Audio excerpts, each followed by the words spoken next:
Hey everybody, how's it going? When I started in this business, many people would tell me how the way I was doing things were wrong, that I wasn't a real business, that I wasn't professional. And I never felt that they meant these words in good faith. It always felt like they were having a bad day and wanted to put somebody down. Maybe they wanted to feel superior. Or perhaps they just wanted a discount and they believed that if they made me feel like I wasn't a real business, that they were closer to getting a discount. I talked about that in this almost 9-year-old video, Are You a Real Business?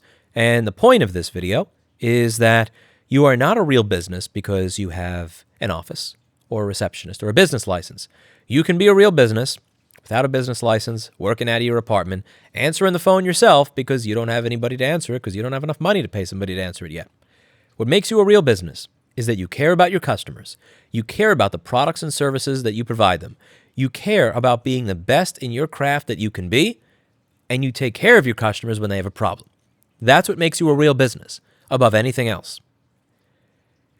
Now, it's rare that at this point in the game that people will use these types of lines or this type of language to try and put me down. But even 6 or 7 years ago, it was fairly common. I had a very weird business model. I showed everybody how to do what I do online, and I didn't edit out the issues. I didn't, edit out the errors. I didn't edit out me cursing and yelling fuck when a chip would go flying off the board in the middle of a repair and that belonged to a customer's board. I let it all be out there. But I also let all the stuff that you needed to be able to learn be out there. And that's something that some people will actually use as an insult.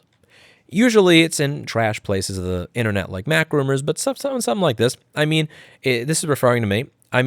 The guy was setting up outdoor tables in the street and teaching repair to passersby. What serious repair shop engages in any of that? It's not a tech school. That's not the first time I've heard something like that.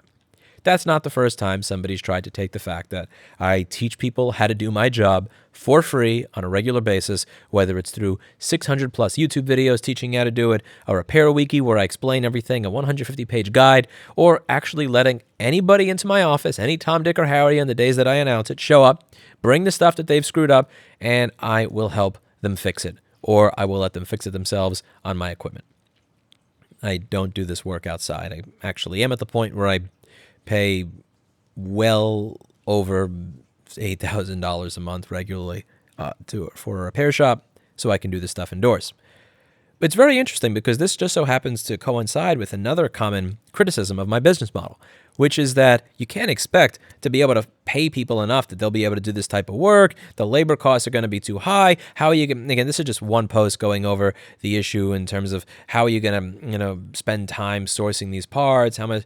A lot of these posts will go over how it's impossible to train people to do this. It's impossible to find people to train them to do this. It takes way too much time. It's not viable. This is not a viable business model because it's going to be very difficult to find the people that you get and train them.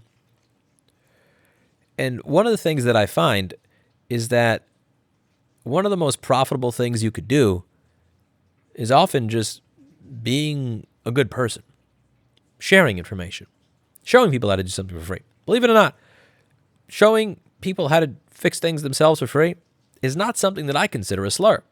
It's actually something that I consider a compliment. But it's also something that I consider being a good business person. I don't have high training costs at my business. I almost don't have training costs at my business. Paul was the first full-time board repair technician to show up after Jason. Paul watched my videos regularly. He was a stream moderator on the live channel. He was watching for almost a year before he showed up for a job interview. When he showed up, I gave him a board, and he fixed it within 20 minutes. And after he was hired, he was already fixing boards that I had failed on. Dan was a shipping clerk. He got so tired of being a shipping clerk that he started watching these videos. If he finished work early, he would go over to the workbench, experiment a little bit. Now he's a better technician than I am. Anel watches these videos. He was a little rough around the edges, but when I posted a job ad, he showed up. I posted a job ad on YouTube. He shows up, and within a week, he was fixing boards regularly. I wasn't looking over his shoulder for 3 to 6 months. I didn't spend 6 months sitting next to him, training him and quizzing him and not doing my work so that I could stare over his shoulder and look at every single thing that he did. My business has really low training costs because my training materials have been made available publicly to the world. So in the beginning, if I put up an ad saying, hey, man, I really need somebody who can do board repair, you're right. You're right. I actually may have had to offer $200,000 or something else a year to get some advanced electronics engineer in here that would be able to figure everything out and train himself. But now, 2016, 18, 20, 21, I don't need to do that at all. I put up a video saying I need somebody who can fix boards, and somebody will show up within a week that knows everything already, that I won't have to train, that I won't have to go over and go 12.23 volts means this on PP bus and 12.56 volts means that. Here's why PM Sleep S5L is missing. Here's a common reason for PM Sleep S4L to be missing. Here's what all these things mean. It's all out there already. It's not private training material, which means, because again, if it's private training material, then I'm going to have to spend time having them go through that private training material while I'm paying them, since I've put it out there already as a form of entertainment. Tens of millions of people have watched those videos. So how hard do you think it's going to be for me to find just 1 or 2 or 3 of them out of the 1.7 million subscribers on this channel? How hard is it going to be to find 3 or 5 of them that might be looking for a job that know how to do this already because they watch the content? My training costs are probably lower than most others in this business because for the specific niche that I operate in, which is a profitable one, I have people out there that already know how to do all the work because I've made it available for free.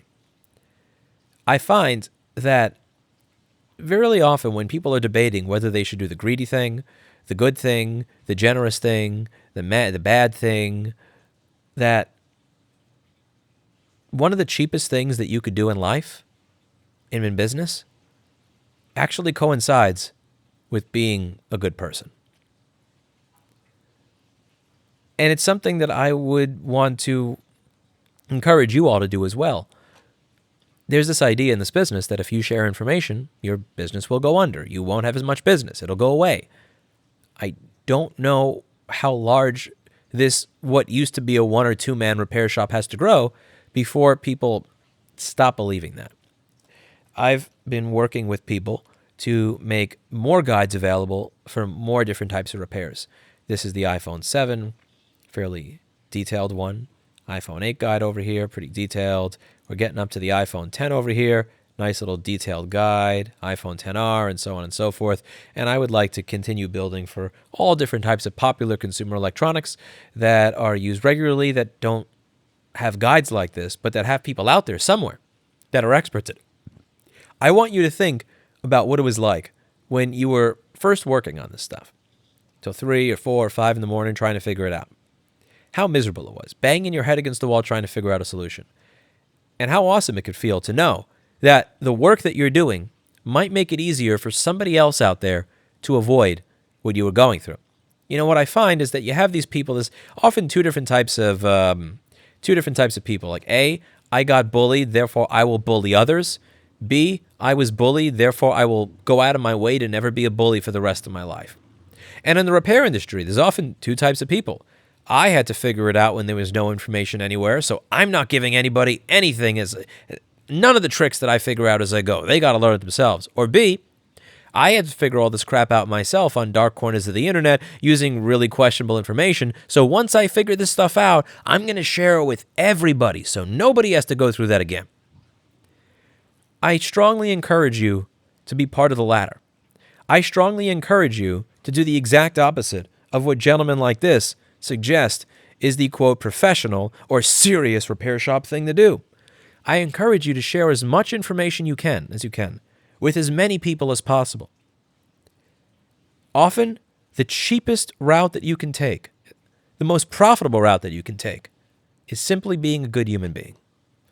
That's it for today. And as always, I hope you learned something. I'll see you all in the next video. Bye now.